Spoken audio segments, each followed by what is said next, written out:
दिनै खनसे आरो गोबाव समनि उनावहाय बेजों आंजों ज' लोगो मोनफिनदों। लोगो मोनफिनदों माने सम सम लोगो मोनलायबाय थायो। जों मोनसे खोथा ओरैनो सावरायलायनि। दा जोंनि जिथु एकर्डनि सायाव एसे रायलायलायनि माब्रै जागोन एकर्डनि सोमोन्दै बुंनो थाङोबाथ' गोबां दङ। बेखौ दिनैहाय बुंजोबनोबो हानाय नङा। आरो गुबुन गुबुन चेनेलफोरनि थ्रुयैनो गोबां खोथाफोरखौ रायजो राजानो एकर्डआ बोरै जाबोखो जायाखै बेखौ मिथिंफोर सुबुं गमानि गेजेरजों बा जोङो मिडियानि गेजेरजों गोबां बुंबोबाय। बेयाव आं सानो आंनिफ्राय बुंबावनांगौ दङब्लाबो दिनैनि दिनाव आङो बेखौ एसेबां डिटेल्सै बुङाबाबो जागोन होननानै आं सानो। ओमफ्राय आरो आच्चा बेफोर एकर्डनि बेलायावथ' जानानैबो थांबाय। दा बेखौथ' बारे बार बुंबाय थानानैबोथ' लाब गैया ना मा होनो? बुंनायाथ' बुंनांगौ, बुङाबानो जाया। बुङालासिनो थायोबानो रासिन खाबु मोनो। आंनि बेक्तिगत अपिनियना बे आरो। गोदोहाय नांफुनाय समाव माबायदि दुखु खस्थ' मोनबोबाय? It was a first life. आच्चा ओमफ्राय बेखौ जुदि दा नायहरफिननांगौबाथ' बेसेबांबा रिउ रिउ नुहुरस'वा, मोनथिस'वा। दिनै जुदि थाङो 2001-2000निफ्राय जुदि जोङो बहा बहा थाबोखो, मा मा जायगायाव मा सोलोंबोखो, मा नुबोखो, मा रोंबोखो, सोर जाथिजों बबे संगठनफोरजोंहाय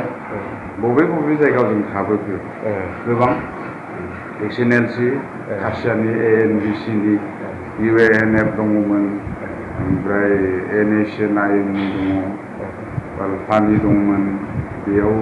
ओमफ्राय आसिफ नेसनेल भलन्टियार काउन्सिल मोनसे बेबो दङमोन, प्लास KYKL, KLO, आरो भुटानाव BODP मोनसे होननाय दङमोन, आरो नेपालाव मावइसफोर दंमोन। दा जेरै आं मोनसे खोथाखौ गोसोखांदों दे, मा सनाव जोङो सैमा बेदरखौ खारैजों जानाङामोनलाय एसे खोन्थागोन नामा? जेब्ला 3rd बेटेलियन हिसाबै जोङो बांलादेश बेस केम्पआव दङमोन, बे समावथ' फ्राय जोंनि खामानियानो फ्राय इन्टारनेसनेलखौ बारबोनानै गोबां इकुइपमेन्टसफोर जि बुस्थुखौ बर'लेण्डआव नांनाय समावनि खोथाखौ बुंदों आरो ना, 2001, 2, 3, 4 बेसिमाव बेसिकेलि जोंहा ओरैहाय कासार हिल्स, ओमफ्राय जयन्तिया हिल्स, खासि हिल्स, ओमफ्राय ओरैहाय गार' हिल्स, साउथ गार' हिल्स, वेस्ट गार' हिल्स, नर्थ गार' हिल्स, बेखिनि जायगाफ्राव हाजं, गार', खासिया, जयन्तिया बै जायगाफ्राव थाबोनायावनो जायोमोन आरोना सप्तासेयाव, माने गोजौ गाहाय जायगाफ्राथ' जोंनि बायदि आसामनि बायदि प्लेन नङा नालाय, बेयाव जोङो स्पेसियेलि गुबुन गुबुन खामानियाव दंमोन, कालेक्टर हिसाबै दंमोन, प्लास ओमफ्राय जयेन्टलि जिहेतु जोंहा नांजाबनाय मोजां सोमोन्दो फंबायफोरबायदि गार' आफाद, ओमफ्राय खासियाफोर SNLCनि बे समाव थानायाव जाबोनाय जादों आरो ना, जायिखौबो जादों। जेरै नाफाम होननाय, नाफामखौथ' जोंनि बर'आव नाफाम होनो, खिन्थु गार'आवहाय नाफाम होनो नालाय, नाफाम बोथिसे होननायखौ जोङो बेयावसो मिथिदों, रोंजेनदों। आरो बेजों लोगोसे जाफेरि बुस्थुखौ मोनजादों, सैमाल' नङा, not only dug, so many things we have learned and we have experienced at the time when we were in Garo Hills. नांनाय समावथ' गोबां रोखोमनिथ' जाबोनांगौ जायो नङा होमबा? डेफिनेटलि बेखौथ' नों बुंनो हाला, माब्लाबाथ' ओंखाम मोनजायालासिनो थानांदों। आंथ' माने इन माइ लाइफ आच्चा बेफोरखौ 15 days जेनेब्ला बैफोरखौ गोसोखांनायाव नों माबायदि मोनो दा? जेनेबा हमनानै ला नांफुनायावथ' जों बहुद गोबां रोखोमनि नोंजों आंजों थानायाथ' जों मेघालयआवथ' खासि हिल्सआवनो, मेघालयआवनो गार' हिल्सआवनो होन जों सानैजोंनो फ्रायानो थाफानो मोन्दों नङा होमबा रातसिम जोंनो माबाखौबो खामानिखौबो कयेकथाखौ मावनांदोंबो थांनांदोंबो नङा होमबा हिसाबैनो बेफोरखौ गोसोखाङोबा माबायदि सानो दा गोसोखांनानैल'थ' नोङो फोरमायब्लाबो जाया नालाय आं सानो जारिमिनाव बे बुस्थुआ थालांनांगौ आरो थागोनदां आं ट्राइ खालामबाय थादों आंनि लाइफ हिस्ट्रिनि माने थांजेननायनिफ्राय दिनैसिमाव बै समाव मामोन जों मानो थांदोंमोन जोङो गुबुन जायगाफ्राव बेफोर गासैबो जाहैबाय जाथिनि सार्थ'आव माने नोङो National Democratic Front of Bodoland NDP होननानै जे जोनोम मोननायनि उनावसो जों जे सासे बेक्ति माने आइडेन्टिफाइ दिनै जों आं सासे बारग' NDP होननानै जे बुंनो हादों NDP जोनोम जानाय नङामोनबाथ' जोङो दिनैसिमाव बिदिनो थागौमोन खोमा मोनथिनायबो नङामोन रोंनायबो नङामोन गोबां जायगाफोरखौबो नुनाय नङामोन जाथि जन'गोष्ठि बबे जाथि हारिया माबायदि जायो लोङो थायो बेखौथ' जों नुबोजोब्बायना आच्छा नोंसोर आंथ' नोंसोरजों मोनसे जायगानिफ्राय फैफानो मोनाखै नोंसोर बावहायथ' बा दान मोनसे थाबायबोदों ओरैबायदि खस्थ' मोनबोदों जेला नोंसोरनि ट्रेनिंआ जोबो बावहायथ' बिराद जाथाय जाबोदों नोंसोरथ' आयु माबायदि मोना बाव 2000 जेब्ला बेसिक मिलिटारि जिहेतु ट्रेनिं माने सासे NDP जानोबा नोंहा जिहेतु सोलोंग्रोनांगौ बे बुस्थुआ जोंना थांनाय 2000 माबानिफ्राय जादोंमोन नालाय 2000 अक्ट'बरनिफ्राय स्टार्ट जानानै जानुवारि लास्टआव जोबदों आरो ट्रेनिंआ हार्डलि मास मोनब्रैया जादों आरो बेयो CSQआवमोन सेन्ट्रेल हेडक्वार्टार बरपेटा सिंखारि नांलाम होननाय खाथियाव बेयावमोन जोंनि ट्रेनिंआ जोङो टटेल इट वाज रिक्रुइटेड 245 सामथिं ओमफ्राय बेनि ट्रेनिंनिफ्राय जोबनानै जोङो ओरै आप टु बे जिर'निफ्राय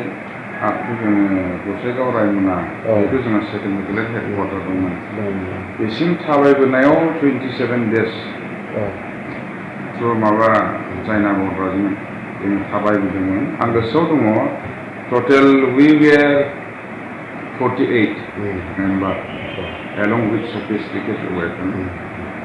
बेखिनिखौ आं एक्सपिरियेन्स खालामनो मोन्दों आरो गोबां खस्थ' मोनबोदों थाबायनायाव माब्लाबा ससेयाव गारि गाखोदों माब्लाबा माने थाबायदों बे हाग्राजोंबो थाबायदों पिच लामाजोंबो थाबायदों बे समावथ' टावार लाइन बानायगासिनो दंमोन जेरावहाय खुनु बेबायदि हाथियार दंमोना सोमावसारग्रा संगठन बेखौ बै जायगानि गंगार जायगानि मानसिफ्रा नुफेराखैमोन हयतोबा बे टाइमानो प्रथम जानांगौमोन आं सानो आरो मथा मथि आफादनि नांनायावहाय दा जेसेबां फिसा फिसा आफादफोर ओंखारदों गोदान आफाद ओंखारदों बेखौ नों मा होनगोन दा संगठन अर्गानाइजेसन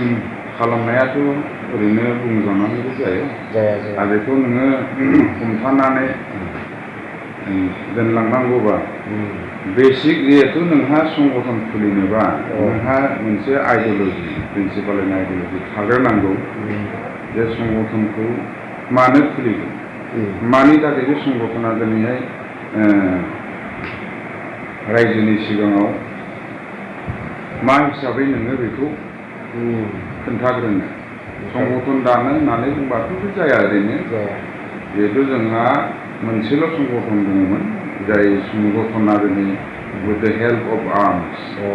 दिनै स्ट्रागल नांबोबाय गोबां जाथायफोरबो जालांबोबाय बेयावहाय आं सानो माने टेम्परारिनि थाखाय बेफोर फिसा फिसा दल संगठनफ्रा माने खुलि जालांनाय जागोन नोंहा जुदि थांखि गैयाब्ला मोजां लिडार गैयाब्ला कनसेप्टआ जुदि क्लियार नङाबा बेखौ खालामनानैबो जेबो लाब गैया नों दिनै खुलिगोन गाबोननो फैगोन नंखागौ दा जेखियानो जादोला आफाद हिसाबैथ' जिखिनि खामानि मावनांगौ मावबोबाय नङा होमबा दा फैयै फैयै सारनि बेलायावहाय आरोखि नों मा सानो आंथ' बिराद ओरैबायदि दुखु मोनो माने